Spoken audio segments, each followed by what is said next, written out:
Сәлеметсіңдер ме оқушылар, біздің бүгінгі тақырыбымыз ғаламтордың пайдасы мен зияны, жалғаулық шылаулар.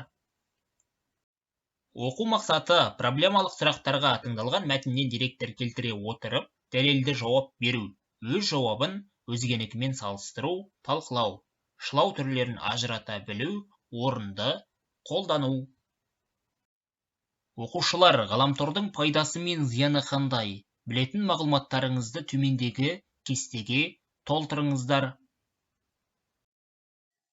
Шылау грамматикалық сипаттарына қарай 3 жікке бөлінеді. Септеулік, жалғаулық, демеулік.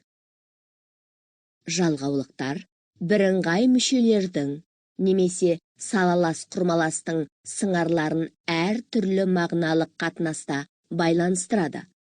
Қане, балалар, кестеге қарайық. Жалғаулық шылаулар. Ыңғайластық қатынасты білдіретін жалғаулықтар. Мен, бен, пен, менен, бенен, пенен.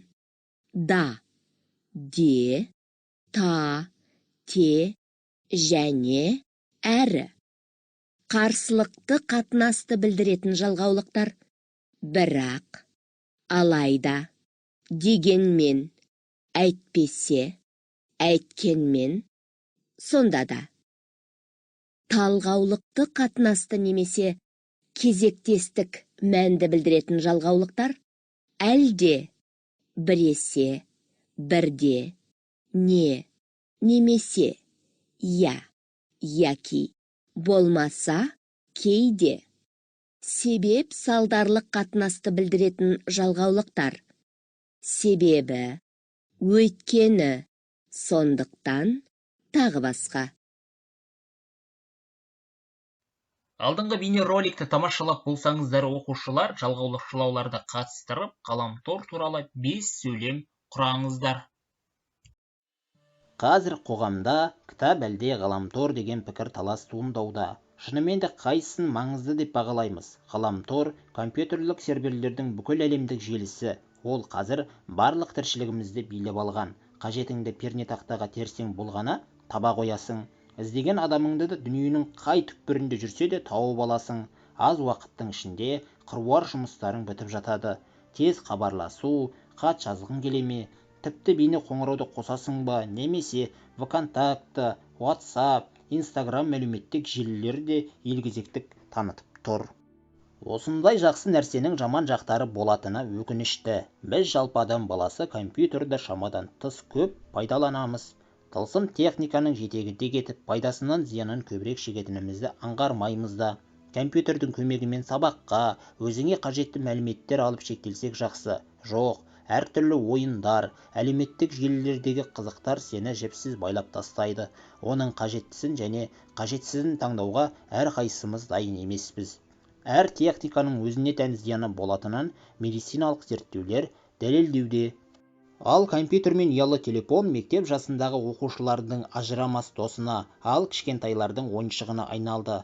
Айталық, монитордың алдында ұзақ отыру, әрі дұрыс отырмау, компьютерлік құралдардың дұрыс орналаспауы, көздің талуы, бас ауруы, желдікке тарту, арқа, аяқ бұлшық еттерінің шаршауы адам ағзасын әлсіретіп, әртүрлі ауруға ұшыратуға себеп болады.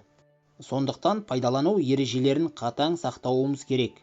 Ғаламторға деген тәуелділік жастарымыздың айналасынан гөрі қолындағы ұялы телефонға телміріп отыруы үйреншікті әдетке айналып барады.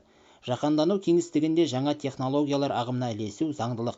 21 ғасыр ғаламтор ғасыры. Ол аса үлкен, күрделі мәселелерді шешуге көмектесуде. Алайда компьютерді талғаммен пайдалануды ұмытпайық. Өйткені ол жансыз техника, ал біз жаны бар адамбыз. Оқу тапсырмасына құлақ түріңіздер. Тыңдалым мәтіні бойынша төмендегі сұрақтарға жауап беріңіздер. Мәтіндегі негізгі ойды білдіретін тірек сөздер қайсы деп ойлайсыңдар? Автордың ойына қосыласың ба? Не себепті?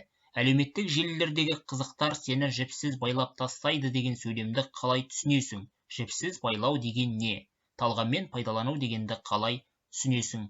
Осы сұрақтарға жауап беріңіздер. Тыңдалым мәтінін бейнероликті артқа айналдыру арқылы қайтадан тыңдасаңыздар болады, не болмаса оқулықтың 100-ші бетіндегі 5-ші тапсырманың мәтініне көз тастаңыздар.